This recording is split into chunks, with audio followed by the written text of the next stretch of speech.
Hi everyone, so welcome to another edition of Kosher 2.0, and we got a request to talk about type 2 diabetes. So I'm going to broaden it a little bit more, and we're going to extend it out to type 2 diabetes, insulin-resistant diabetes, and syndrome X. Now, type 2 diabetes is not to be confused with type 1 diabetes. My eldest son is actually a type 1 diabetic. And type 1 diabetes is where the beta cells in the pancreas have totally, that's it, they're shut down, there's no more, it's a wash. But type 2 diabetes is different, and it's a little bit more widespread, not just here in America, but worldwide. And some of the symptoms include fatigue after eating, more so like after you've eaten like a lot of carbs or a lot of sugar, even after alcohol, and then about 30 to 40 minutes later, you're like really, really tired. A great way to test this out is like a post-Shabbos meal where you're having challah and rice or potatoes and everything else. You got kugel and this and that and cakes. And if 30, 40 minutes, before you even get to Birkat Hamazon, you're already ready for a nap, that's it. It's probably a good sign that you have an issue here. One of the other signs is that, a lot of times you don't have a problem going to sleep, but then in the middle of the night you're up and you're like up, you're ready to go, and you're just, you're just revving and that's it. And then there's no getting you back to sleep until like it's about 5:30, which at that point you're exhausted again, and here we go. Here starts the day. So I believe in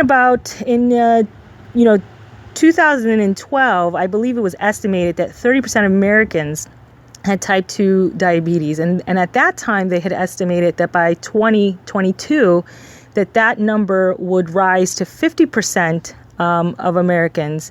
But about 98% of everyone who's a diabetic is a type 2 diabetic. So this is a very big problem. But, the emphasis is always on looking for the cure. And instead, we should be looking to what's, causing this as a source. But at the end of the day, I believe the number was 347 million worldwide. I mean, this is a big, big problem. So what's going on with type 2 diabetes? So to give you a little synopsis, it really is a breakdown of communication between the cell walls and insulin. And, type 2 diabetics don't have a problem producing insulin. In fact, they tend to produce 10 times more insulin than non-diabetics.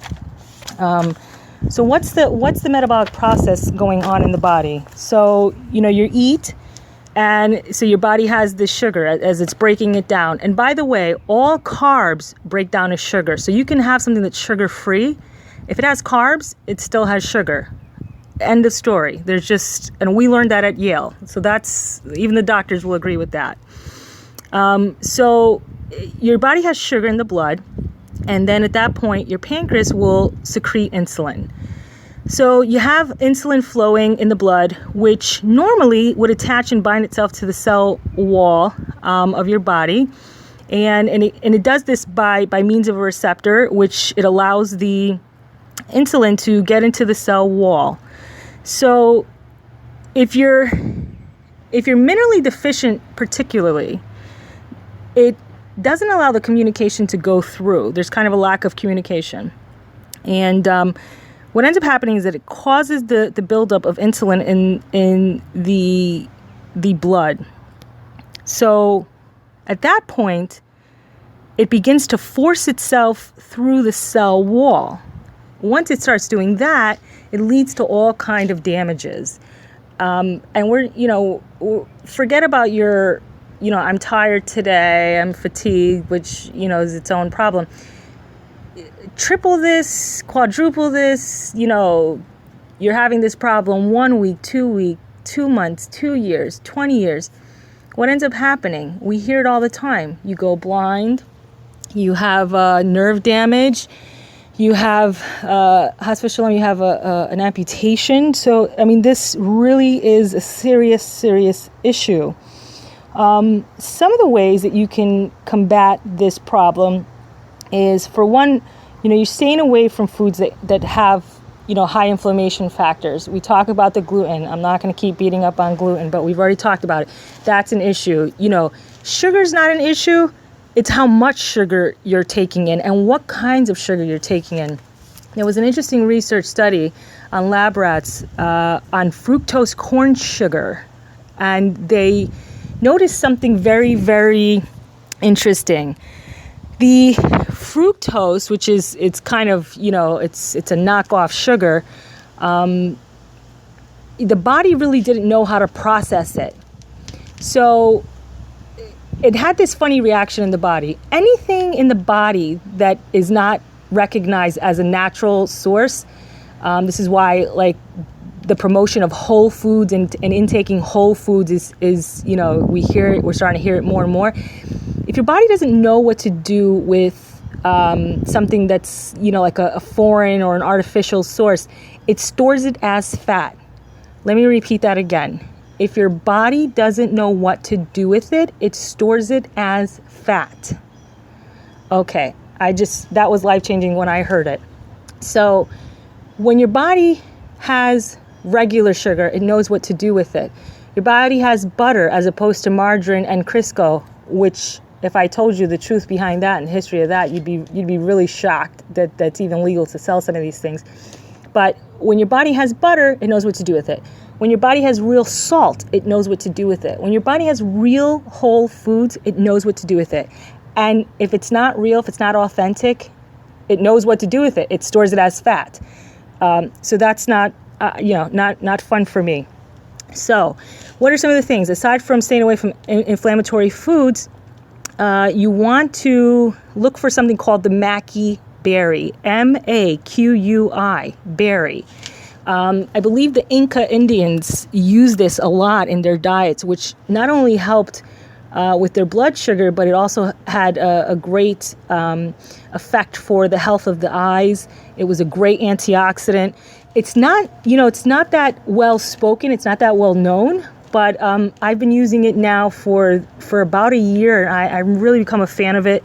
I think Superfoods, I believe Superfoods is the brand, has a kosher brand of it. I really like it. It's a very dark purple powder, and it tastes very good.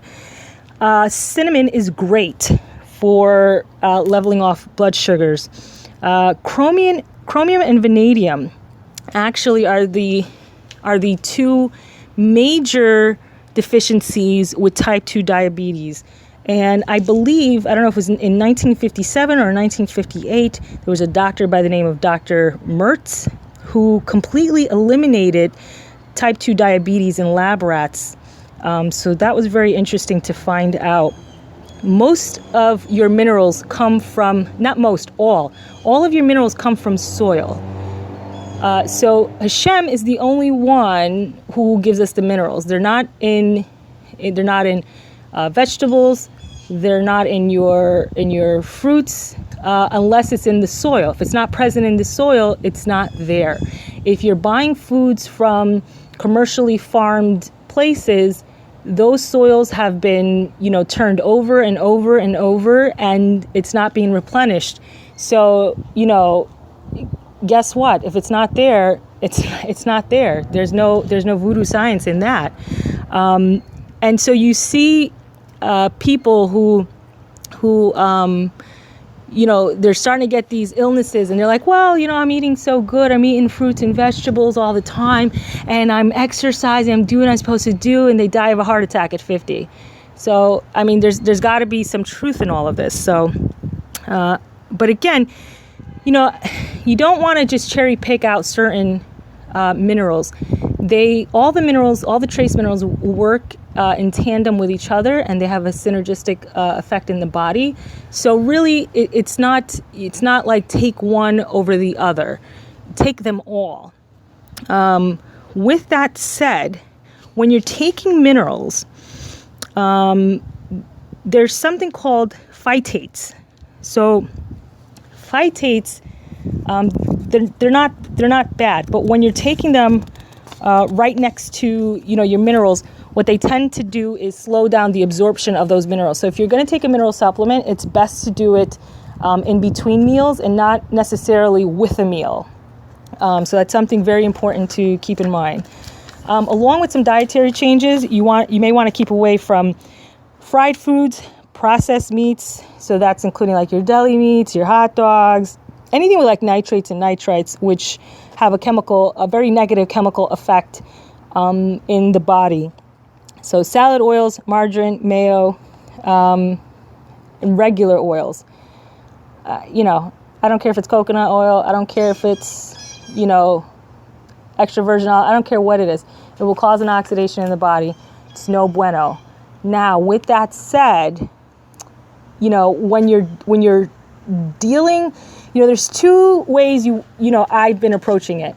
When I was really, really ill, these foods were out altogether. Now, as a Jewish woman, I have a problem completely eliminating them, because when I want to make something parve, what do? I use the oil. So if you're not, looking to just, go, all out, just keep that in mind. You want to make sure that you're using all of these things sparingly. Bank account. You want to make sure that you're putting more in good than you're taking out. You always have to have money in the bank, or else, you get an overdraft. After a while, if the overdraft keeps going up, the fees will start piling in. That's your illnesses. And then after a while, if you don't pay that, they close the account. Same thing with the body. If you keep taking out and you don't put back in, that's it. It will shut down and it's game over.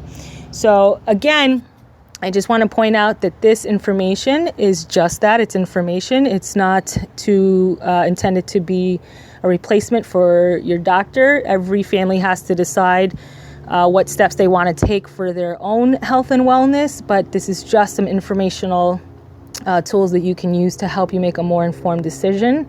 If there's any other ideas or any other problems that you guys want to talk about, please feel free to instant message me. I want to thank you again for helping making this chat very successful. A lot of people have been reaching out to me and saying that they really enjoyed the information. So anything we can do to help you serve Hashem better, I'm all about it. Have a great day.